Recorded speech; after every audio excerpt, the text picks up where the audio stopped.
Welcome to Rudra cooking. இப்போ நம்ம ஜவ்வரிசி தயிர் முறுக்கு தான் செய்ய போகிறோம்.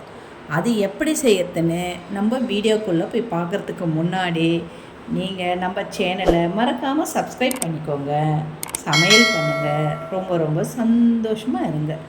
வாங்க வீடியோக்குள்ளே போகலாம். ஒரு 1/2 கிலோ ஜவ்வரிசி, லைலான் ஜவ்வரிசின்றது சின்ன சின்னதாக இருக்கும், அதுதான் எடுத்திருக்கேன். 1 லிட்டர் தயிர், ஒரு 1/2 கிலோ பச்சரிசி மாவு, 150 கிராம் பச்சை மிளகாய். இதை வச்சு தான் இப்போ நம்ம ஜவ்வரிசி தயிர் முறுக்கு செய்ய போகிறோம். ஜவ்வரிசியில் தண்ணி ஊற்றி இந்த மாதிரி நல்லா கழுவிக்கணும். ஒரு 2-3 முறை கழுவி தண்ணியை ஊற்றிடுங்க.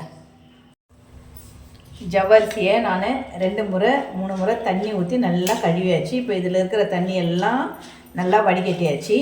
இப்போ நம்ம தயிர் 1 லிட்ரு வாங்கி வச்சுருக்கோம் இல்லையா, வீட்டில் ரெடி பண்ணதாக இருந்தாலும் பரவாயில்ல, வாங்கினாலும் பரவாயில்ல. இப்போ இந்த ஜவ்வரிசியோட சேர்த்து கலந்து வச்சுக்கணும். இதுக்கு தேவையான அளவு உப்பு சேர்த்துக்கலாம்.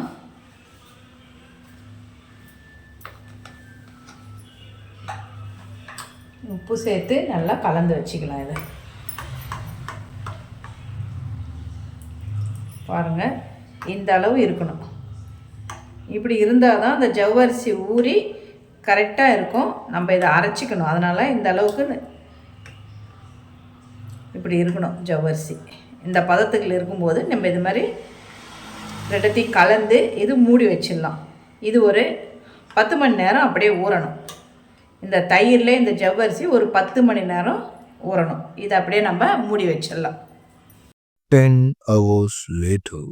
ஜவ்வரிசியை வந்து தயிரில் ஊற வச்சுருந்தோம். இப்போ ஒரு 10 மணி நேரம் ஆயிடுச்சு. எப்படி இருக்குன்னு நம்ம பார்க்கலாம்.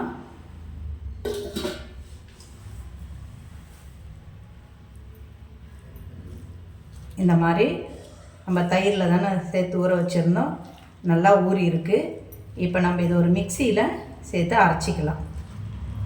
தண்ணி விடாமல் அரைக்கணும். அப்படியே தண்ணி தேவைப்பட்டதுன்னா தயிர் தான் நம்ம இதில் சேர்த்து அரைக்கணும், வேறு தண்ணிலாம் இதில் சேர்க்கக்கூடாது. இப்போ நம்ம ஒரு மிக்சியில் இதை கொஞ்சம் கொஞ்சமாக சேர்த்துக்கணும். மொத்தமாக சேர்த்து அரைக்க முடியாது, கொஞ்சம் கொஞ்சமாக தான் சேர்த்து அரைக்க முடியும். இது ஜவ்வரிசி வந்து நைஸாக அரைப்படணும். தேவைப்பட்டால் கொஞ்சம் தயிர் தான் சேர்த்துக்கணும், தண்ணி சேர்க்கக்கூடாது. மிக்சியில் நம்ம இதை மாதிரி அரைச்சிக்கிட்டோம். இது பாருங்கள், இந்த பதத்துக்கு நம்ம அரைச்சி எடுத்துக்கணும்ல. எவ்வளோ நைஸாக முடியுமோ அவ்வளோ நைஸாக அரைச்சிக்கணும். அரைச்சிக்கிட்டு இதை நம்ம ஒரு பாத்திரத்தில் சேர்த்துக்கலாம். இருக்கிற ஜவ்வரிசி எல்லாத்தையுமே அரைச்சி நம்ம இந்த மாதிரி பாத்திரத்தில் சேர்த்துக்கணும்.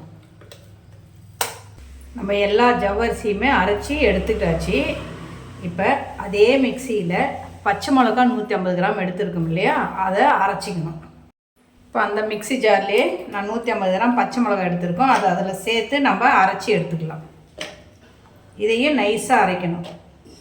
பச்சை மிளகாவும் நல்லா அரைச்சாச்சு. பாருங்கள், இந்த அளவுக்கு நைஸாக இருக்கணும். இப்போ இதை அந்த ஜவ்வரிசி அரைச்சி வச்சுருக்கோம் இல்லையா, அது கூட இதையும் சேர்த்துக்கலாம்.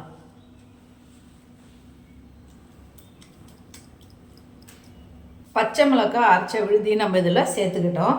அப்புறம் ஒரு 1/2 கிலோ பச்சரிசி மாவு எடுத்து வச்சுருக்கு இல்லையா, அதை கொஞ்சம் கொஞ்சமாக போட்டு இதில் கலந்துக்கணும். கூடவும் ஆகலாம், குறைச்சலும் ஆகலாம். நம்ம முறுக்கு பிழிகிற அளவு பதத்துக்கு நம்ம இதை கலந்து நல்லா பிசைஞ்சு வச்சுக்கணும்.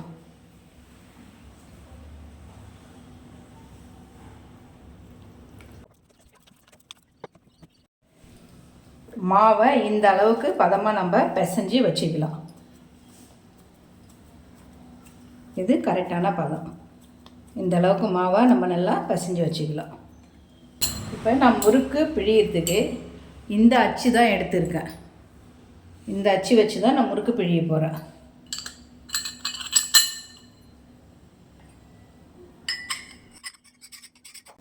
இதில் கொஞ்சம் எண்ணெயை தடவிக்கலாம். இப்படி எண்ணெய் தடவிட்டு மாவை இது உள்ளே போட்டுக்கலாம். எவ்வளோ பிடிக்குமோ அந்த அளவுக்கு மாவை இது உள்ளே போட்டுக்கலாம்.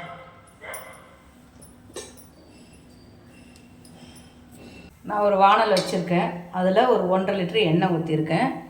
எண்ணெய் காஞ்சிடுச்சு. இப்போ நம்ம அதில் முறுக்க பிழிஞ்சிக்கலாம். இது அப்படியே தயிர் முறுக்குன்றதால இது அப்படியே பிழிஞ்சிக்கலாம்.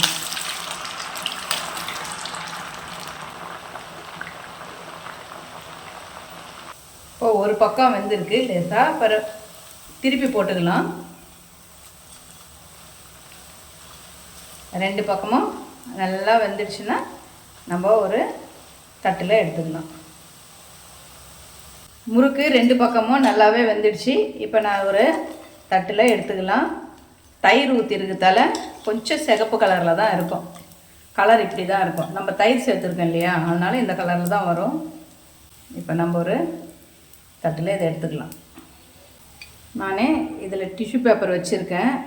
எண்ணெய் இருந்தால் கூட அதை அப்சர்வ் பண்ணிக்கும். அதனால் இந்த மாதிரி ஒரு டிஷ்யூ பேப்பர் இருந்தால் நீங்கள் இதில் போட்டு இதை வச்சு இதில் முறுக்கு அது மேலே வச்சுக்கலாம். இதே மாதிரி இருக்கிற மாவெல்லாம் இந்த மாதிரி முறுக்காக நம்ம சுட்டு எடுத்துக்கலாம். டேஸ்டியான சுவையான ஜவ்வரிசி முறுக்கு ரெடி ஆகிடுச்சு. நீங்களே இதை வீட்டில் ட்ரை பண்ணி பாருங்கள். மறக்காமல் நம்ம சேனலை சப்ஸ்கிரைப் பண்ணிக்கோங்க. சமையல் பண்ணுங்கள். ரொம்ப ரொம்ப சந்தோஷமாக இருங்க. உங்கள் ஃபேமிலி அண்டு ஃப்ரெண்ட்ஸுக்கு ஷேர் பண்ணுங்கள். நன்றி, வணக்கம்.